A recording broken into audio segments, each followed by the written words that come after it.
We're here today with Yvonne Green, counselor and eating therapist, and we're going to be discussing how you can help to prevent your child from developing an eating disorder. Hi, Yvonne. Hi. Nice to see you. Thank you. Parents everywhere would like to know how to prevent their child from getting an eating disorder. First, could you tell us what's behind eating disorders? Eating disorders are really complex, actually. It's not just one thing that we can attribute it to. There's various things that are happening through a child's life that we might be unaware of. There's some things that go on at home, things at school, with their friends. So we can't sort everything out, but there are some things that parents can help with. And you had mentioned before that it often can start with the food, and then it might lead on to something else. Yeah, food. There's a lot of peer pressure at school to conform and do what other people are doing, so eating habits can develop that way.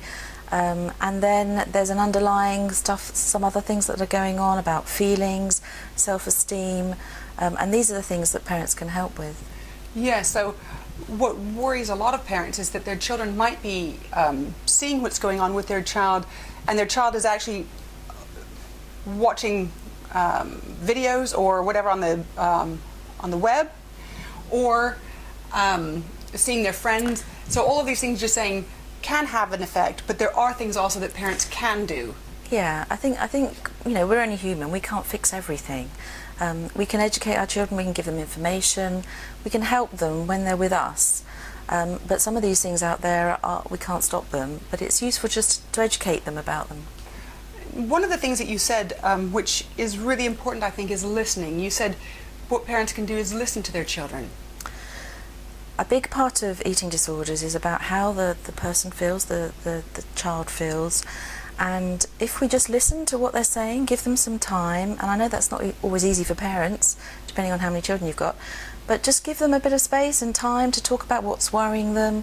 If you think there's things going on for them, just sort of take them aside. Quite often in the car's a good place when you're dropping them off at whatever lesson it is or ballet class.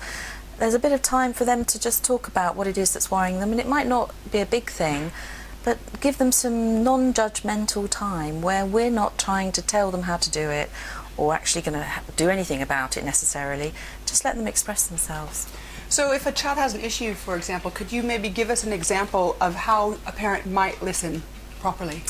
Okay, so bullying is quite often a thing that can happen to children, and this can it can sort of be taken internally, and they might not talk about it. They might not actually want anything to be done. They might be able to want to deal with it themselves, but they maybe need to talk about it, just express how it makes them feel. They might feel angry or frustrated, and maybe they don't want the parent to actually take any action. But quite often we can equip them with the tools to deal with it. So give them some strategies of how to cope or some problem-solving skills so that they can do it on their own. You say to listen to our children, but it isn't always easy for parents, because a lot of times our children don't want to talk. We get the rude, surly, monosyllabic children, and we also get the children who will they'll argue a hind legs off a donkey before they agree with anything at all we say. What would you say for these parents to do? I think we're not perfect parents. We can't fix everything. We can't always be there at the right time, but we can keep giving them the opportunity to talk if they need to. If they feel they can trust us and it's non-judgmental, then they may come to us at another time. Choose your moment. Be mindful of what their mood is. Wait until there's an appropriate time, really. So it's the non-judgmental part. Maybe if we try to curtail that a little bit, they'll be a little bit more open with us. Yeah, we try and impose our points of view and what we did as a child or what our parents did. Oh, I always do that, yeah. That's not always appropriate at the time. So, yeah, let them find out who they are, what their opinions are. They've got their own views. They need to explore what they are, and then they can find out who they are, really. You also said that quite a lot of it actually has to do with self-esteem. Yeah, self-esteem is really important with eating disorders because children don't know who they are. They're trying to fit in with the crowd. They're trying to conform, maybe. There's lots of pressures on children to be certain things, and they need to find out who they are. And it's about having some self-worth for themselves, knowing that what they do works. Praise and compliments are really important for children. I know you know about that. for every one criticism we need 5, if not 10 compliments.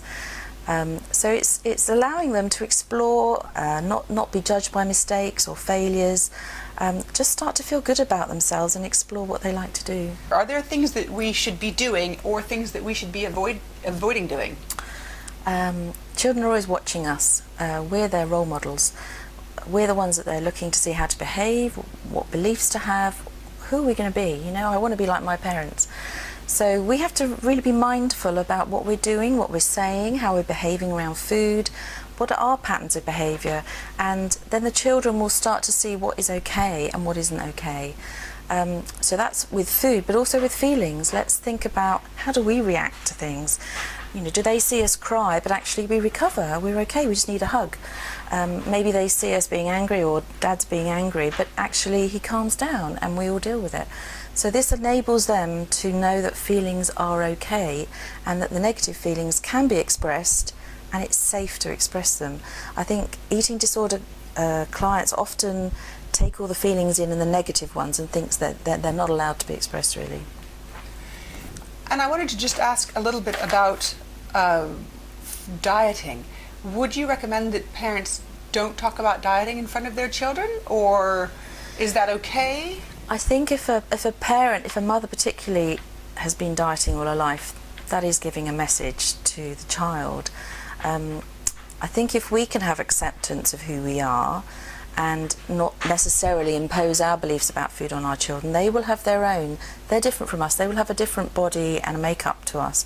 So I think it's just catching ourselves a little bit and thinking, what message am I giving to my child? Dieting is often the first thing that can cause an eating disorder, because they start to restrict food, and that's when it affects our brain and obsessive behaviours start to kick in. So yeah, just be mindful about how we talk about dieting.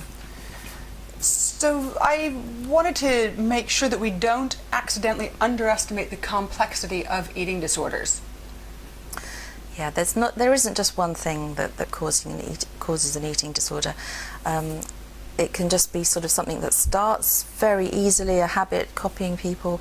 So we just have to try and help where we can and do the things that we think we can do. And if it really becomes a problem, that's when specialist help, eating therapists like myself, can really delve a lot more into the depths of what all these different habits are. Interestingly, you told me what you first sort out is the food, and then you sort out the mind. Yeah, the first thing I do with a client is look at what they're eating. What's their eating habits? Talk about nutrition, look at their blood sugar levels, try to get them eating more regularly. I think you're going to cover this in another topic, but nutrition and maintaining good eating habits helps our brain work better, and once that's established, if they're not eating enough, they need to be eating properly, and then their brains, we can do cognitive work. But until that happens, we're not going to get much further ahead, really. Right. So, in sum, can you give parents out there advice on what they can do to help their children to prevent an eating disorder? Okay, so look at what they're eating.